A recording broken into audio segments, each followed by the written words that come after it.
பள்ளியில் போகலாம். ஒரு நாள் என்பது முதல் நாள் மகரிபில் உள்ள வந்து மறுநாள் மகரிப் முடிச்சுட்டு வெளியில் போனால் ஒரு நாள், குறைந்தபட்சம் ஒரு நாளாவது இருப்பதற்காக இன்ஷா அல்லாஹ் முயற்சி செய்யுங்க. அடுத்து சிறுவர்கள் நிறைய பேர் ஆர்வமாக வந்து ஏற்காக இருப்பதாக வருகிறார்கள்.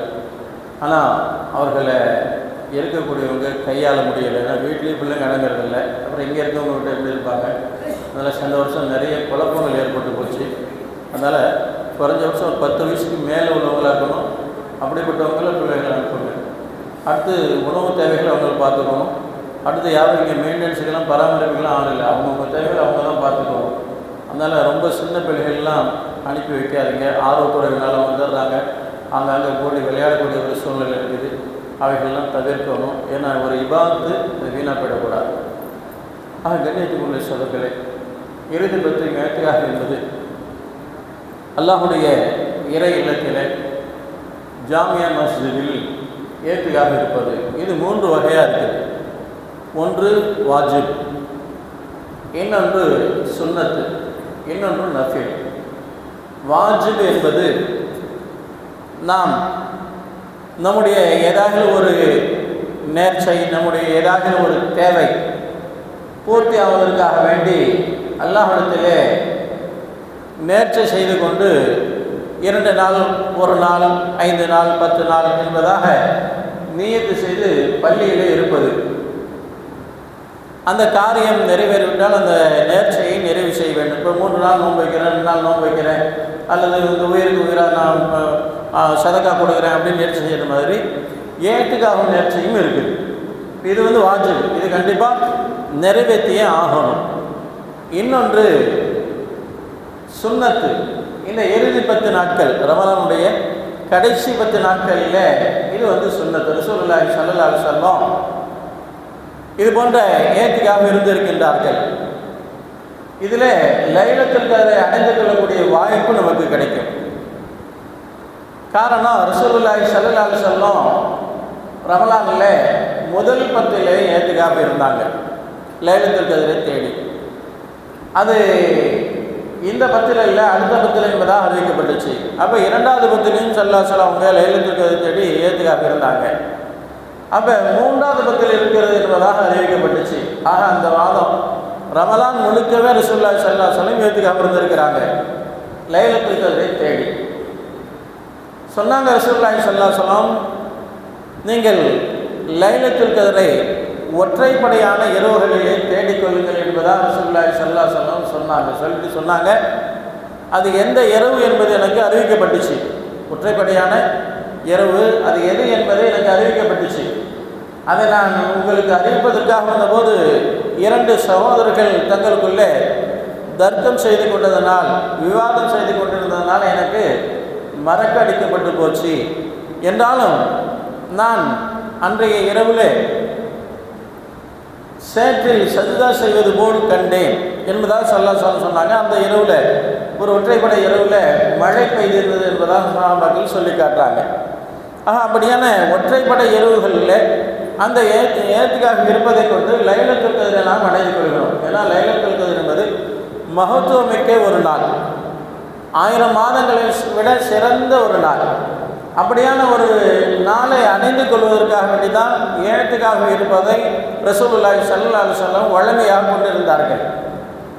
அப்போ நபி அவர்கள் இருப்பதை பார்த்து நபியுடைய மனைவிமார்களும் மஸ்ஜித் நபவியில் ஆங்காங்கே கூடாரங்களை அமைத்தார்கள். ரசூலுல்லாஹி ஸல்லல்லாஹு அலைஹி வஸல்லம் அவங்க எல்லாம் ஒழுங்குபடுத்தி, இப்போ ஆளாளுக்கு ஒவ்வொருத்தர் கூடாரம் போட்டுக்கிட்டிங்கன்னா தொழுகக்கூடிய சல்லிகளுக்கு உள்ளே வரக்கூடியவங்க இடைஞ்சலாக இருக்கும். அதனால் நீங்கள் உங்களுடைய வீடுகளில் நீங்கள் ஏற்காக இருங்க அப்படின்னு பெண்களுக்கு ஸல்லல்லாஹு அலைஹி வஸல்லம் தொழும் இடத்தை ஏற்படுத்தி அங்கே இருங்க என்பதாக ஸல்லல்லாஹு அலைஹி வஸல்லம் சொன்னாங்க. அப்போ ஏத்திகாஃப் இருப்பதை கொண்டு அவர் அவர் பாவங்களை விட்டு நீங்கி இருக்கிறார் என்பதாக ஸல்லல்லாஹு அலைஹி வஸல்லம் சொன்னாங்க. காரணம், பள்ளியில் நாம் ஏத்திகாஃப் இருக்கும்போது என்ன செய்வோம்? ஒன்று குர்ஆன் ஓதிட்டு எல்லாம் ஓதிக்கொண்டு இருப்போம், இல்லை ஏதாவது தஸ்பீஹாத்துகள் ஓதுவோம், அப்படி இல்லை கொஞ்ச நேரம் தூங்குவோம். ஆனால் வீண் அரட்டை அடிக்கிறதுக்கு உண்டான வாய்ப்புகள் குறையும். பள்ளியில் வீண் பேச்சு வேண்டாம் அப்படின்னு தவிர்த்து கொள்ளுவோம். அப்போ தவறுகளை விட்டும் நாம் நீங்கி இருக்கிறோம், குற்றம் செய்யலை. பள்ளியில் நாம் தூங்கினாலும் அதுவும் இபாதத்தை போயிடும். அதுக்காக தூங்கிட்டே இருந்தால் இபாதத்தை இல்லை, கொஞ்ச நேரம் ரெஸ்ட் எடுக்கிறது. அதே நேரத்தில் தொழுகையுடைய நேரங்கள், இப்போ நம்ம சுன்னத்து நஃபில் எல்லாமே தொழக்கூடிய வாய்ப்பு கிடைச்சிடும். இதை நம்ம வெளியிலேருந்து வரோம், சில நேரங்கள் முன்பின்னாகும். பள்ளியிலே இருக்கிறதுனால நமக்கு எதுவுமே தவறி போகாது, இப்போ எல்லாமே கிடைக்கும். அப்போ முழுக்க முழுக்க இபாதத்திலேயே இருக்கிறோம். அதனால் அது நிறைய நன்மைகளை அந்தஸ்தலுக்கு உடையதாக இருக்கிறது என்பதை ஸல்லல்லாஹு அலைஹி வஸல்லம் நமக்கு வலியுறுத்தி காண்பிக்கின்றார்கள். இப்போ வாஜிப் சொன்னோம், அடுத்து சுன்னத்தானது இது ஸல்லல்லாஹு அலைஹி வஸல்லம் அவர்கள் எழுந்திருக்கிறாங்க. அடுத்து நஃபிலானது, இதுக்கு நேரம் காலம் என்பது குறிப்பிட்ட நேரம் காலமெல்லாம் இல்லை. இப்போ ஒலி செஞ்சுட்டு தொலைக்காக உள்ளே வரோம், தராவே தொலைக்கு இஷா தொலைக்கு உள்ளே வரோம். உள்ளே வரும்போது நவைத்துல் ஏத்துக்காக மாதும் ஃபீ ஹாதில் மஸ்ஜித் லில்லாஹி தஆலா, இந்த பள்ளியில் நான் இருக்க வரைக்கும் அல்லாஹுக்காக வேண்டி ஏத்துக்காக இருப்பதாக நீதி சொல்லி செய்து கொள்கிறேன் என்று ஓதிக்கொண்டால், இப்போ நாம் தொழுகிறோம், அதுக்கு உண்டான நன்மை கிடைச்சி போச்சு. சுன்னத்து நஃபிலு ஃபர்லு என்ன தொழுதாலும் அதுக்கு உண்டான நன்மை கிடைச்சி போச்சு. இப்போ பள்ளியிலே இருந்தோம், ஏத்துக்காக நன்மையும் கிடைச்சி போச்சு. இரட்டிப்பு கூலி, கரும்பு தின்ன கூலி மாதிரி கரும்பு கொடுத்து பைசாவும் கொடுத்த மாதிரி ஆகிடுச்சு. இப்போ ஏத்துக்காக நன்மையும் கிடைச்சி போகும், அதே நேரத்தில் தொழுகை கொண்டாட நன்மையும் கிடைச்சி போகுது. இப்படியாக 3 விதமாக ஏத்துக்காக என்பது இருக்கிறது. அதே நேரத்தில் ஏத்துக்காக இருக்கக்கூடிய சகோதரர்கள் அவசிய தேவையின்றி உள்பள்ளியை விட்டு வெளிப்பள்ளிக்கும் போகக்கூடாது. உள்பள்ளி தான் அவங்களுடைய இருப்பிடம். உள்பள்ளியை விட்டு வெளியில் அவசியம் இல்லாமல் ஒழு செய்யணும், ஒரு சளிக்கு போகணும், எச்சிக்கு போகணும், இந்த மாதிரி அவசிய தேவை, அல்லது உணவு கொண்டு வர யாரும் இல்லை, வீட்டுக்கு போய் சாப்பிட்டுட்டு போனோம், சாப்பிட்டு உடனே வந்துடணும். உட்காந்துட்டு அவங்க ஃபோன் பண்ணாங்களா, இவங்க ஃபோன் பண்ணாங்களா, அது என்னாச்சு, இது என்னாச்சு, அந்த கடையை பார்த்தீங்களா, இந்த வாடகை வந்துடுச்சா, அந்த பேச்செல்லாம் அங்கே பேசக்கூடாது. அதுக்கு பேர் ஏத்துக்காக இல்லாத முறிஞ்சு போகும். வீண் பேச்சுகள் அங்கே வரக்கூடாது. ஒரு அவசிய தேவை, உணவு கொண்டு வந்து கொடுக்க ஆள் இல்லை, வீட்டில் போய் தான் நம்ம சாப்பிடணுங்கிற ஒரு நிலை இருக்குது. போனோம், உணவு உண்டோம், உடனே பள்ளிக்கு வந்துடணும். எந்த நேரமும் பள்ளியுடைய தொடர்பிலேயே இருக்கணும். அதுக்கு பேர் தான் ஏத்துக்காப்பு. நாம் ஏதோ நம்ம இஷ்டத்துக்கு நினைச்சட்டெல்லாம் அப்படியே சட்டையை கட்டி விட்டு உலாவிக்கிட்டு இருக்கிறது பேர் ஏத்துக்காப்பு அல்ல. அது ஏத்துக்காப்பிலே சேராது. ஏதோ பொழுதுபோக்காக இருக்கிற மாதிரி ஆகிடும். அது நன்மைக்குரிய செயலாக இருக்காது. அதே நேரத்தில் ஏத்துக்காக இருக்கக்கூடியவர்களுக்கு அதிகமான நன்மை என்ன காரணம்? ஒருத்தவங்களுக்கு திடீர்னு உடல் நலம் இல்லை, ஒரு தகவல் வந்துச்சு, போய் நோய் நலம் விசாரிக்க போக முடியுமான்னா போகக்கூடாது. போனால் ஏத்துக்காக மறைஞ்சு போகும். அப்போ அவங்க நோய் நலம் விசாரிக்க போக மாட்டாங்க, பள்ளியிலே இருக்கணும். அதே போல் ஒரு ஜனாசா, முக்கியமான ஒரு ஜனாசா வந்துருச்சு, நெருங்கிய உறவு, புருஷனத்தா பெரிய தாத்தா, ஏதோ ஒரு உறவு வச்சுங்க. இப்போ இவங்க ஜனாசா தொழுவுக்கு கீழே இறங்கி வெளியில் போய் தொழக்கூடாது. ஆனால் அவங்க தொழுகாமலேயே தொழுதனுடைய நன்மை எல்லாம் கொடுத்துட்றான்.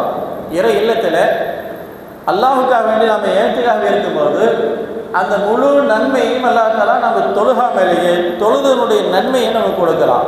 நோய் நலம் விசாரித்தா என்ன நன்மையோ அதை அல்லாஹ்தாலா நம்ம விசாரிக்காமலே கொடுக்குறான். ஏன்? இவர்கள் அல்லாஹுடைய இல்லத்தில் அல்லாஹுக்காக வேண்டி ஏத்துக்காக இருக்கிறாங்க. அதனால் அல்லாஹ் அதுக்கு உண்டான கூலியை கொடுக்கலாம். இந்த ஏத்திகாஃப் என்பது எப்படின்னா, ஒருத்தர் தன்னுடைய ஒரு கோரிக்கை அரசுகிட்ட சமர்ப்பித்தார், கலெக்டர்கிட்ட ஒரு மனு கொடுத்தார், அவருடைய கோரிக்கை நிறைவேற்றி கொடுக்கல, போய் முற்றுகையிடுறோமா இல்லைங்களா, எனக்கு இந்த தேவையை நிறைவேற்றி கொடுக்கல, இது நான் சாகும் வரை உண்ணாவிரதம் இருப்பேன், நான் போக மாட்டேன், என்னுடைய காரியத்தை நிறைவேற்றி கொடுக்குற வரைக்கும் இங்கேருந்து நகர மாட்டேன்னு போய் பிடிவாதமாக உட்கார்றோமா இல்லைங்களா?